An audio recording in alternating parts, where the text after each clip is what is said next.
एक खूबसूरत गांव में मोहन नाम का एक गरीब आदमी रहता था जो बहुत मेहनती था। एक दिन मोहन खेतों में काम कर रहा था कि तभी खेत का मालिक आता है और गुस्से में उसे काम से निकाल देता है। सीता जो मोहन की पत्नी है, वह परेशान होकर मोहन से कहती है, मोहन, हम कब तक ऐसे ही भूखे रहेंगे? हमारे घर का चूल्हा सिर्फ 15 दिन जलता है, बाकी दिन भूखे सोना पड़ता है। मोहन ने सीता को तसल्ली दी। सीता, तुम जानती हो मैं दिन रात मेहनत करता हूँ। एक दिन हमारे अच्छे दिन जरूर आएंगे। मगर मोहन, कब तक दूसरों के खेतों में काम करते रहोगे? कोई बेहतर काम क्यों नहीं ढूंढते? मुझे सोना चांदी नहीं चाहिए, बस इतना चाहती हूँ कि हमें 2 वक्त का खाना मिल सके। मोहन ने वादा किया। ठीक है सीता, आज से मैं कोई और काम ढूंढने निकलूंगा। मोहन ने वादा किया। मोहन परेशान होकर घर से बाहर निकल गया और गांव भर घूमकर काम ढूंढा, मगर कहीं भी काम नहीं मिला।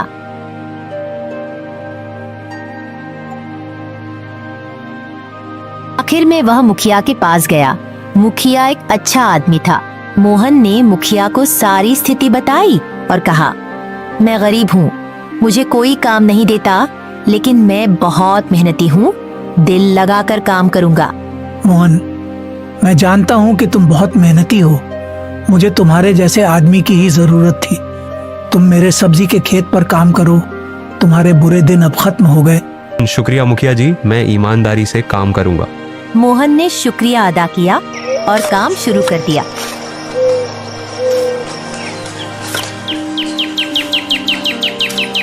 एक दिन काम के बाद मोहन बहुत भूखा था। उसने सुना था कि राजन का ढाबा बहुत मशहूर है। गया और बोला, भाई मुझे तूर दाल, देसी घी वाली रोटी और चावल दे दो, बहुत भूख लग रही है।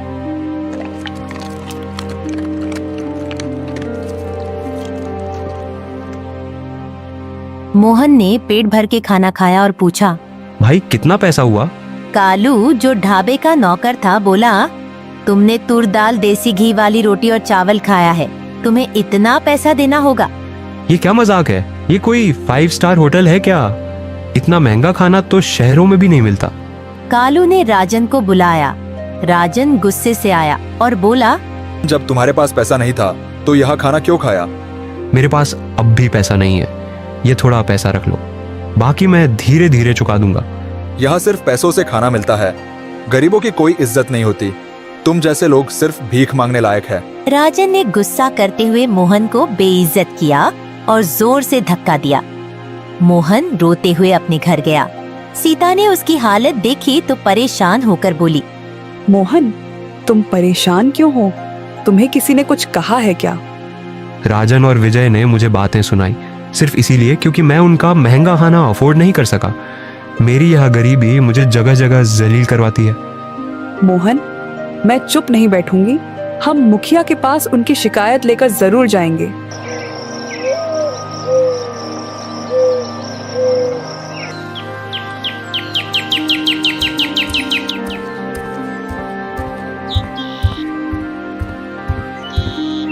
अगली सुबह मोहन और सीता मुखिया के पास गए और सारी बात बताई।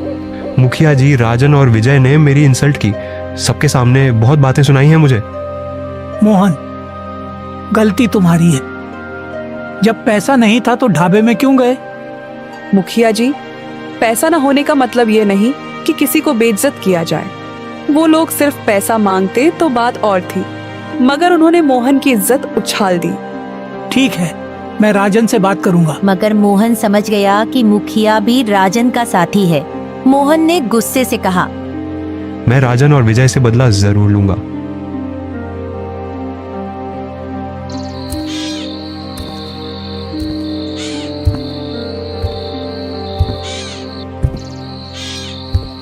रात को मोहन गुस्से में जंगल की तरफ चला गया।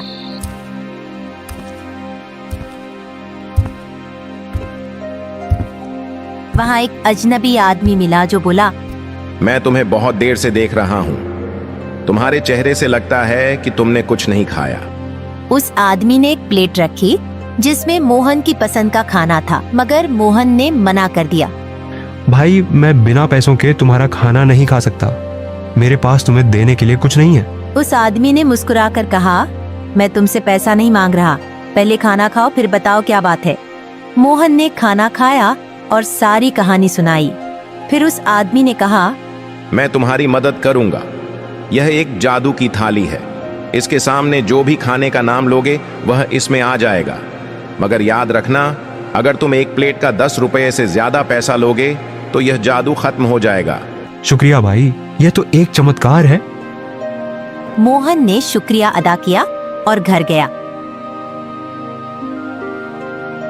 उसने सीता को सब कुछ बताया। सीता हैरान हो गई मगर खुश भी थी। मोहन ने अपने घर के बाहर ही एक नया ढाबा बना दिया।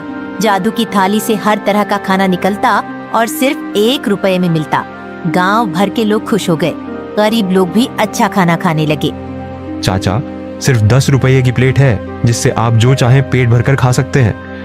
हमारे ढाबे का अपने दोस्तों और रिश्तेदारों को जरूर बताइएगा। एक दिन राजन और विजय ने मोहन को रास्ते में घेर लिया और उसे जोर से पीटना शुरू कर दिया।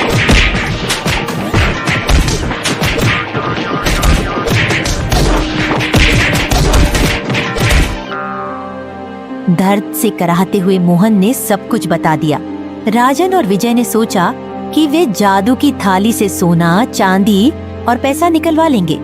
मगर जब उन्होंने प्लेट के सामने माल और पैसा मांगा तो कुछ भी नहीं निकला।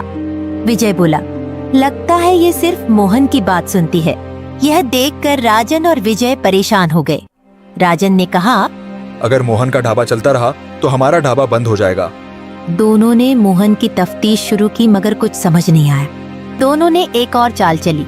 हम मोहन के खाने में जहर मिला देते हैं, फिर उसका ढाबा बंद हो जाएगा। अगली सुबह दोनों ने मोहन की जादू की थाली में जहर मिलाने का प्लान बनाया। मगर इससे पहले कि वे जहर मिलाते, मुखिया पुलिस लेकर आ गया और दोनों को गिरफ्तार करवा दिया। मुखिया ने कहा, तुम दोनों मोहन के खाने में जहर मिला रहे थे, तुम्हें सजा मिलेगी। राजन और विजय जेल चले गए। मोहन का ढाबा और भी मशहूर हो गया। अब हर कोई वहाँ सिर्फ 1 रुपए में पेट भर के खाता था और आज भी मोहन का 1 रुपए वाला ढाबा चल रहा है।